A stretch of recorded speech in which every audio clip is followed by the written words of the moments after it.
and now, Charlie, kinda free, kinda wild. Remember stepping in a busy drugstore in the 70s with sweet powders and musky sprays swirling through the air? We're revisiting 15 beloved scents that hold the decade's spirit. Each fragrance whispered stories of roller rinks, disco floors, and carefree afternoons. Let's step back in time and savor them all. Charlie by Revlon, perfume, 1973. Charlie by Revlon arrived in 1973 with bright commercials that showed women strolling confidently in sleek pantsuits. It had fresh florals, light spice, and a gentle hint of jasmine. This mix felt upbeat, but not too heavy.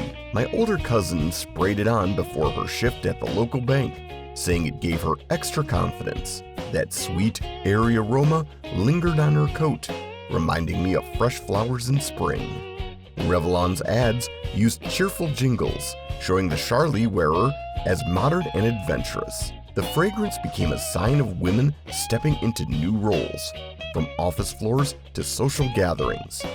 Its citrus and floral notes were easy to recognize at parties, where the energy was high and the music was loud. Many still recall that slender glass bottle with its simple gold cap, capturing a crisp approach to fragrance in a changing time. Today, it remains memorable. Charlie left us with a burst of modern confidence. But now, get ready as we step into a world of playful pastel energy with Tickle deodorant, a twist on tradition. Tickle deodorant. Tickle deodorant showed up on drugstore shelves in the 1970s with playful packaging. Pastel shades and a curved applicator were part of its charm. Getting ready for school for many women meant a quick roll of Tickle, then slipping on bell-bottom jeans. The bright colors alone made it hard to miss. Ads showed cheerful young women enjoying their day without stress. The scent provided a soft boost of freshness during gym class or a night out. Some remember the fun names for each fragrance, like Tickle Pink. That sense of playfulness, paired with a gentle formula, kept Tickle in many bathroom cabinets. It was popular among teens who wanted something light and easy. Even with new products arriving later, Tickle's pastel bottles still stand out in many memories.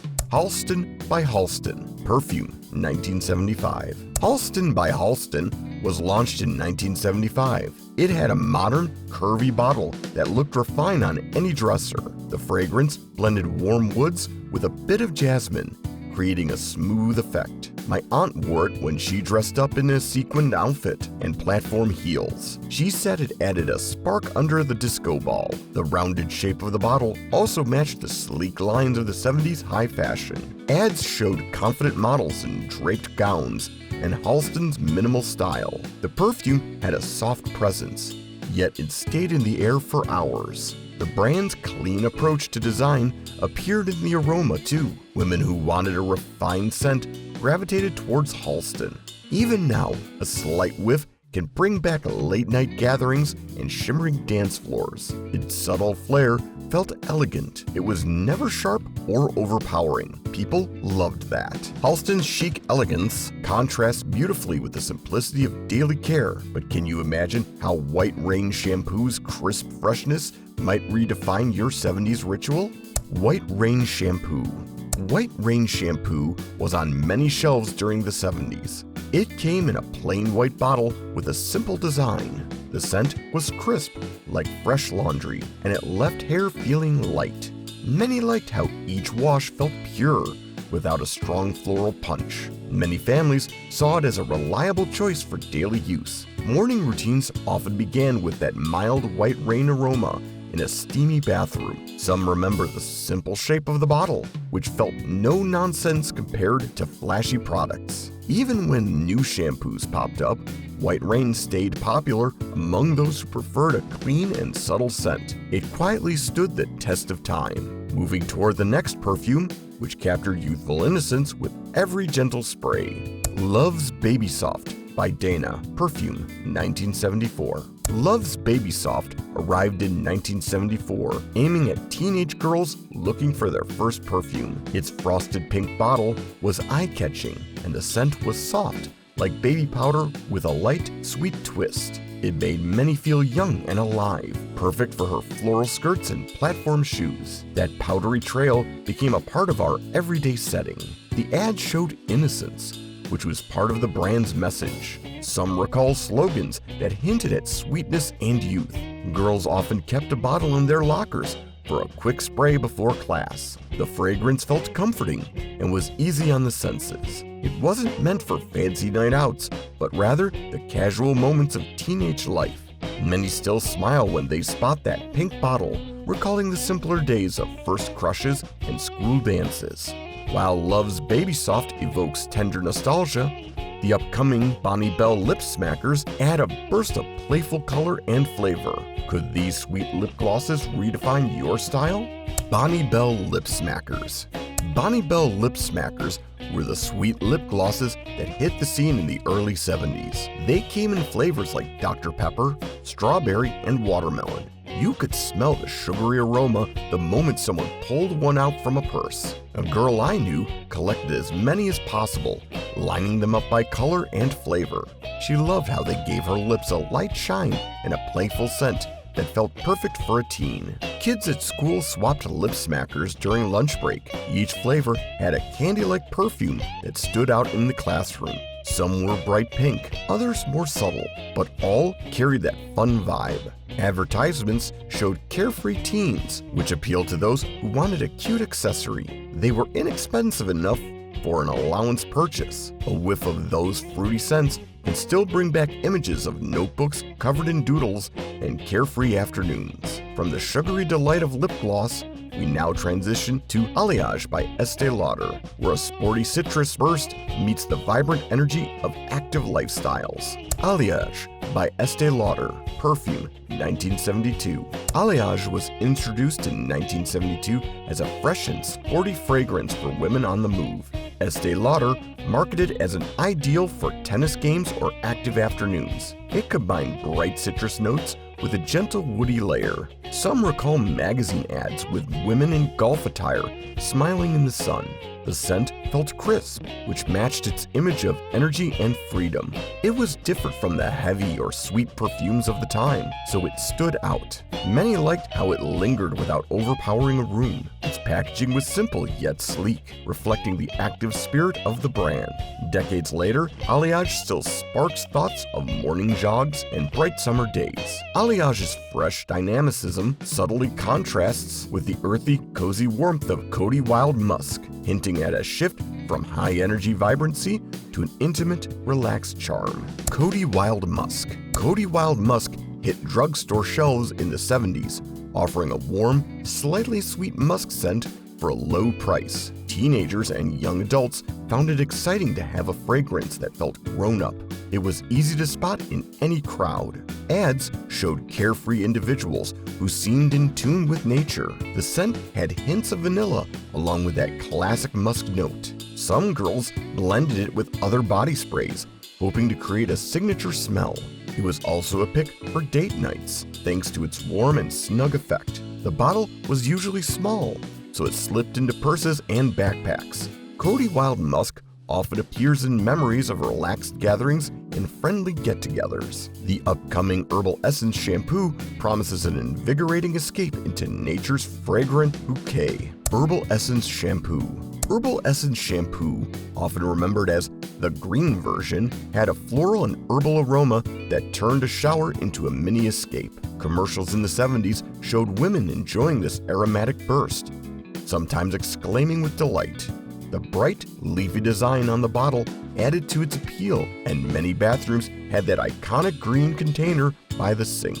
People recall a blend of wildflowers and fresh leaves every time they flipped the can. It was said to include herbal extracts, which gave it that earthy edge. Some joked that just washing your hair felt fancy with this brand. The scent stayed in your hair, so friends often recognized it on bus rides or in school hallways. Even with new formulas over the years, that original green herbal essence remains a classic snapshot of the 70s. Ciara by Revlon, perfume, 1973. Ciara by Revlon arrived in 1973 offering a richer, spicier blend than some lighter scents of the day. It had floral notes alongside hints of vanilla and incense. The bottle had an elegant shape that looked nice on her dresser next to her velvet jewelry box. Some recall the lasting power of Ciara, which stayed on clothes and coats long after an evening out.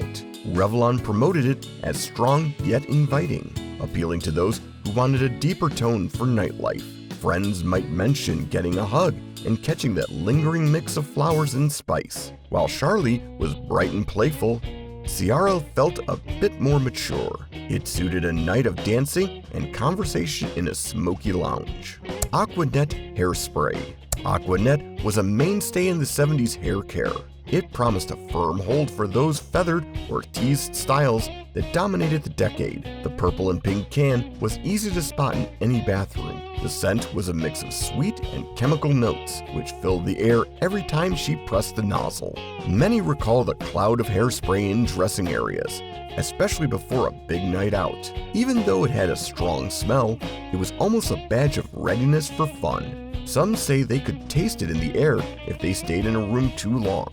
Still, Aqua Net gave hair that stiff, high-volume shape that was popular then. A can often be sat next to combs and brushes, forming part of the 70s beauty scene. Opium by Yves Saint Laurent. Perfume, 1977. Opium by Yves Saint Laurent turned heads in 1977. Its name alone raised eyebrows, and the spicy, resinous smell sparked conversation. The fragrance mixes deep amber with notes of clove and myrrh, creating something striking. It was quite different from lighter floral perfumes that were more common. The ads showed exotic settings and rich colors, which matched the perfume's dynamic feel. Friends sometimes debated whether it was too strong, but that only added to its charm.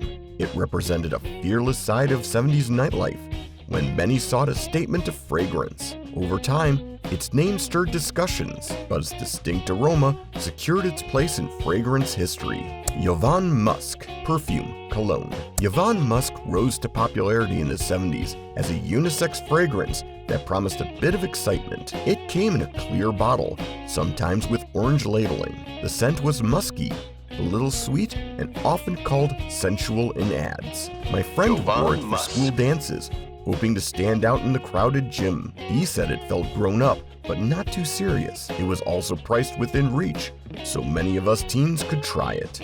Some couples even shared a bottle since it wasn't labeled strictly for men or women. The musk trend was big back then, and Jovan tapped into that wave. People remembered the commercials promising romance with just a few sprays. The fragrance clung to sweaters and shirts, lingering softly. It wasn't flashy, but made an impact during close-up slow dances. Jovan Musk remains linked to those first teenage dates and the exciting side of the 70s. Jovan Musk's versatile allure transitioned smoothly into the timeless legacy of Old Spice, where rugged tradition meets an enduring, warm confidence that spans generations. Old Spice Aftershave Cologne. Old Spice has been around for decades, but in the 1970s, it was a classic in many households. Fathers and grandfathers splashed it on after shaving, leaving a warm, spicy, woodsy smell in the bathroom. The white bottle with the ship design was easy to recognize. My dad used it each morning, and the scent would linger as he headed to work. It felt comforting, like a familiar part of the daily routine. Ads often showed sailing ships, pointing to a sense of adventure. The fragrance itself mixed spices and herbs with a soft hint of amber. Some recall how it overpowered a room if someone applied too much. Still, it carried a sense of tradition, linking past generations. People talk about hugging their fathers and catching a whiff of Old Spice on a coat collar. Even now, it remains a go-to for anyone wanting a timeless aftershave. But there's another fragrance that whispers secrets of the past in a dreamy, delicate tone. Ana&iuml by Cacharel. Perfume, 1978. Ana&iuml came out in 1978, adding a gentle feel to the perfume world. It featured delicate white florals like lily and hyacinth with a soft base. The pale floral fragrance was easy to wear at daytime events, Giving off a tender aura, it stood apart from the heavier scents of the era. Pacharel's ads often highlighted innocence and youth. The bottle had a simple, creamy design that looked graceful on vanities. Some younger women chose it for prom or graduation, enjoying how it felt gentle yet pretty. It wasn't as spicy or musky as other 70s favorites, so it gained fans who preferred something lighter. Even as trends moved forward, Ana&iuml kept its place in many memories. That soft floral trace still reminds people of hopeful new beginnings. No matter how much time goes by, the memories of those wonderful scents and the memories they carry never go away.